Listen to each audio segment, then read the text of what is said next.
Hello, my dear friends. This Dvar Torah is dedicated in memory of my mother, Aleha Hashem, Chaya Perel Bas Nachman Zedel.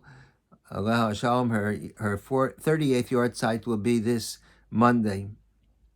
My mother, Aleha Hashem, had many terrific qualities. One of them was that she had terrific sense of hakaras hatov, of appreciation. And that's the theme of my Dvar Torah that I'm dedicating in her memory. As I mentioned many times, my father, Olav Shalom, often spoke about the importance of seeing a Musar Haskell and everything that happens in life, a moral instruction, moral lesson from all the events that take place in our lives. And he would come home and he'd say, I read this story in the newspaper, Yankee, what's the Musar Haskell? If my father was alive, no doubt he would have said to me, Yankee, what's the Musar Haskell of this fascinating rescue from space that took place this week?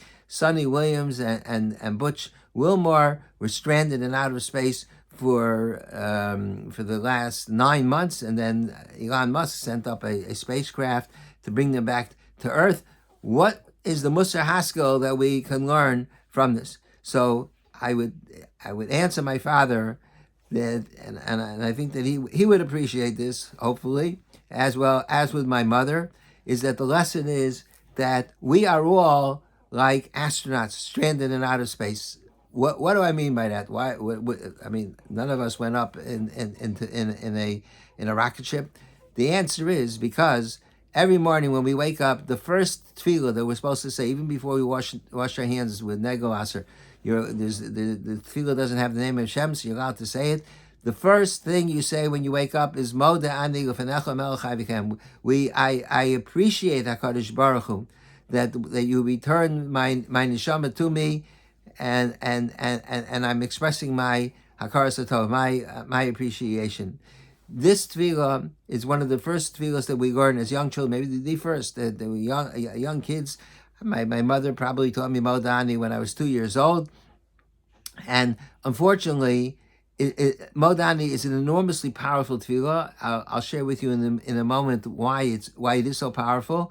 But we as we go through life, we say with the same feeling that we had when we were 2 years old. When decades later, I'm still saying Modani the same way I said it when I was a young child. So I think if we'll think about ourselves as being astronauts, you'll see in a moment what I mean by that. Then Modani takes on is much more powerful. Modani, the reason why it's such a powerful tefillah is because Modani says Shechazarta bin nishmasi, that my neshama, you return to me, my neshama. What does it mean you return? We went to sleep, we were alive, and we were, even when we're sleeping, we're alive.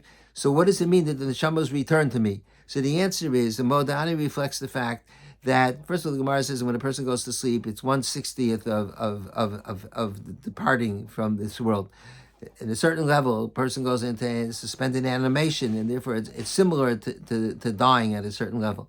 But beyond that, Kabbalistically, the Zohar and other places say that when a person goes to sleep, the neshama departs. The neshama goes up to the Shemayim, and it gets recharged, it gets cleansed, and is able to learn things that it can't learn when it's connected to the body in this world, and it comes down and ready for the new day, repackaged in the morning. So that's why we speak in Modani about Shechazarta bin nishmasi. We don't say that you sustained my neshama. We say that you returned my neshama because the neshama went away. And in that sense, we're like astronauts because the neshama goes up into outer space during the nighttime. We're asleep, so we don't realize it. But the neshama is disconnected. It's like you take the battery out and you unplug it. The Modani says Shechazarta bi nishmasi. Why does it say Shechazarta bi, that you return in me? You should say return to me. Shechazarta li nishmasi. The answer is because it's not. If you lose your wallet, so somebody returns it, it's Shechazarta li. You return it to me. The neshama is not returned to me. The neshama is me. So the Ribbon Shalom replugs the neshama into the body. Shechazarta bi, that you return in me. The my neshama. You take the neshama, which is during the nighttime, it's floating around in the outer stratospheres and up into space, and then it's the Rebbeinu Shalom replugs it into the person in the daytime. That's what it means. Shechazarta bi nishmasi. And I think that a metaphor, the advantage or a simile, the power of a simile is that it takes something familiar and relates it to something that's less familiar. So if you want to say, wow, I enjoyed seeing you very much, you could say, seeing you was as enjoyable as eating cherry pie. You think about somebody eating cherry pie and the luscious cherry pie and digging in. So that's how you think of me. The imagery is powerful. So the imagery of Modani from now on, when you say Modani, I hope you remember that. I hope I'll remember it. That's the first thing I should remember. Modani speaks about the fact that we are like astronauts, and I read very little. I couldn't find on the internet very much about how did the two astronauts feel when they were out of space. But I would imagine that there was a tremendous sense of insecurity. It wasn't clear how they were going to get back to the world, and there's a lot of politics involved, whatever it was, but they were supposed to come back in a week. They were there for 9 months, so you would think that it has to be very frightening. You're drifting away. It's not the same thing as if you lost on the highway, so you call an Uber and you get picked up. There's no Ubers in outer space, and there's no, you can't. You're stuck in outer space. And I don't go to movies, but I'm sure there's been different movies about Lost in Space and this theme. It's got to be scary that and eventually the food has. I don't know how they have so much 9 months worth of food in a space capsule. But I guess it's dehydrated and concentrated, whatever it is. But there's a limit to how long you can stay in outer space and survive. So you're just drifting away in the outer stratosphere. So there's a tremendous sense of hakaras hatov when if you're an astronaut, when you come back to Earth, there should be a tremendous sense of appreciation. So if you think about ourselves, when we wake up in the morning, you're supposed to say Modani as the first tefillah in the morning. Before you even wash your hands, you're supposed to say Modani because it does mention the name of Hashem. You don't need to wash your hands like for davening. You don't need that negavaser. So from now on, this is my message. When we say Modani, we should think of ourselves like astronauts, that we were in outer space overnight, because there's no guarantee that when the neshama goes up to Shemaim, it doesn't have to come back. It happens to be that many people, not many, but it's not so uncommon that people go to sleep and they don't wake up in the morning. Who said that it has to be returned to you, the neshama? And if we would be aware of where we are during the nighttime, that we're outer world, out of body, in a different place. So then, when we return to the body in the morning, we would feel, wow, I'm so appreciative that HaKadosh Baruch Hu plugged me in again in the morning, and that's the way to say Modani. That this is this simile of comparing ourselves to. I think it's a simile, not a metaphor. You could let me know if I used the word wrong. But this simile of comparing ourselves to space cadets, astronauts, that we've gone out of space, that's the way. That's what we should think about when we say Shechazarta b'nishmasi. I was an astronaut overnight, and now I returned back to Earth, and now I'm back in my body. Wow, what a tremendous chesed.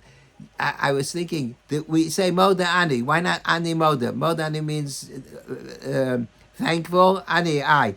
Usually you put the noun before the subject before the verb. You should say Ani Moda.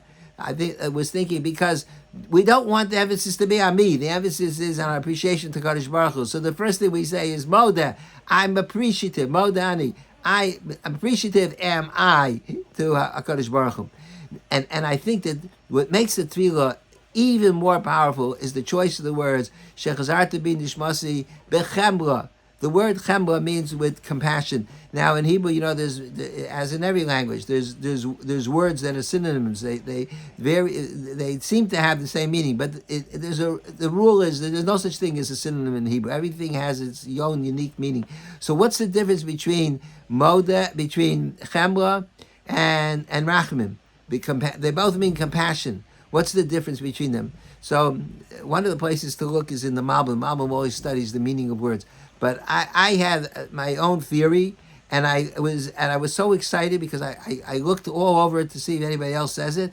The Gemara says you got the mitzvah time, and if you search hard, you'll find what you're searching for. So I was searching for somebody that says my explanation, and I found it in Risham Shalafal Hirsch. So here's my I was so excited. Here's my explanation. What's the difference between chemla and racham? Racham means compassion. Chemla, I would say, means compassion that's unwarranted or undeserved.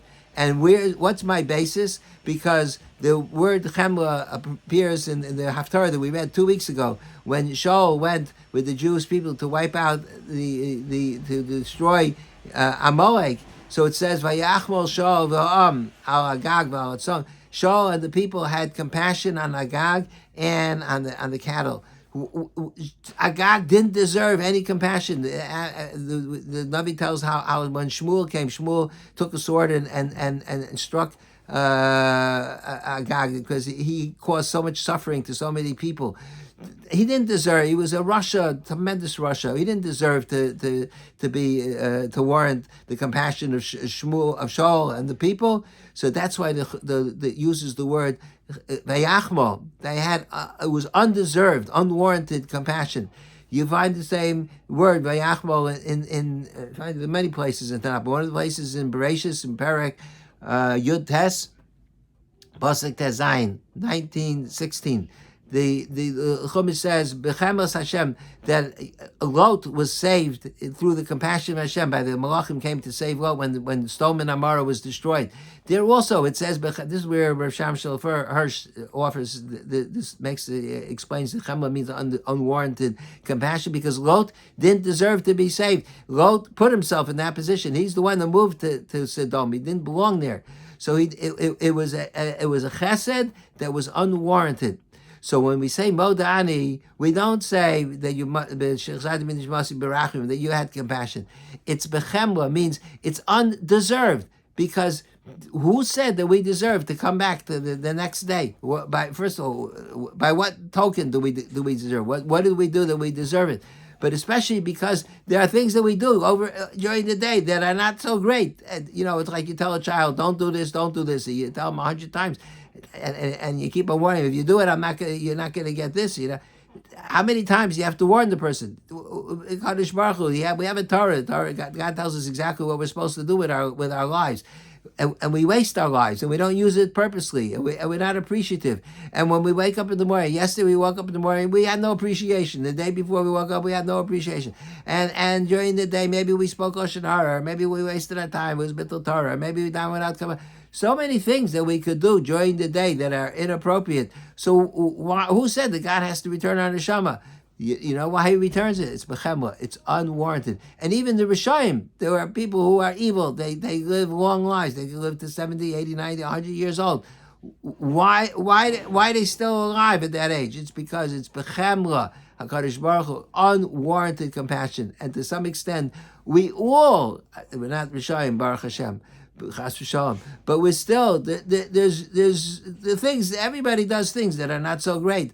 And so when HaKadosh Baruch Hu, HaKadosh Baruch Hu say, you know what, yesterday you spoke Lashon Hara. It's too bad. You're not getting no more chances. You're not getting your neshama back. And also, yesterday you didn't use the day. You had 18 hours. You were awake. What'd you do in those 18 hours? You didn't use them to a very good purpose. So the time was not well spent. I'm not giving you a neshama back. No, every day God returns it over and over again. That's bechem. What a powerful message. Shechazarta bi nishmas. You gave back to me the neshama. My neshama was returned because it went up into outer space. I was an astronaut, a space cadet overnight, and God decided to shechazarta bi. You return my neshama in me, within me. And why? Bechemla. It was undeserved, unwarranted, and still returned to me. That's such a powerful tefillah. So we've been saying Modani for years. I'll speak for myself. From the time I was 2 years old, I'm saying Modani without thinking about what it means. It's just, it's like saying Ashrei. It's by rote. I think that this simile of the astronauts is terrific. It's very powerful. My father, I think, would be proud of the Musar Haskell that I'm taking out of the story of the Athos. That we're all astronauts. Every morning we wake up, we're astronauts, and the morning is a time to decide how we're going to use the day. What are we going to do today? So it's a time to think about. Yesterday maybe I didn't use my time in a purposeful way. Today's going to be different. That's what we should be thinking about. What a tremendous gift that HaKadosh Baruch Hu gave me back my neshama. He didn't have to. It's bechemla, and he returned it to me because it was unplugged overnight. And therefore, I'm going to start from the moment we wake up. If we make a decision, today's going to be different. I'm going to spend it well. That's the power of the Tefillah of Modani. My mother, Allah Hashem, one of the areas where she was outstanding was when it came to Hakaras Hatov. She was so appreciative of everything. My mother was a positive person to the nth degree. She always saw the good in things. I told the story a million times. When I was like 8 years old, we went to a bungalow colony. My parents took a bungalow sight unseen, someplace in the mountains. And when we came there, it was one of the world's big, bungalow colonies in general are dumpy. But this was like outstandingly dumpy to the extreme. And my brother, sister, and I, we looked at the bungalow and said, Mommy, how are we going to stay here? My mother says, don't worry, we'll fix it up. We'll make it beautiful. My mother spent the next 24 hours just scrubbing and washing and cleaning. And she went out and bought some shades to put on the windows and I think some pictures. She said, look how beautiful the bungalow is. We're going to have a wonderful summer here. That was my mother was always had a positive attitude about things. And so this Dvar Torah fits right into my mother's philosophy of life, that you always have to see the good in things. And you always have to have tremendous hakaras hatov. And even when my mother, Allah Hashem, was sick, she had cancer for almost 5 years. She always saw, even in the little things, she saw the good. So this Dvar Torah should be an aliyas neshama from my mother, who taught me the importance of having hakaras hatov, and my father, who taught me the importance of seeing the Musar Haskel. So I hope that this lesson will remain, particularly with me, but I'm sharing with all of you, and it should be an aliyah for their neshamas. Thank you for listening, and have a wonderful Shabbos.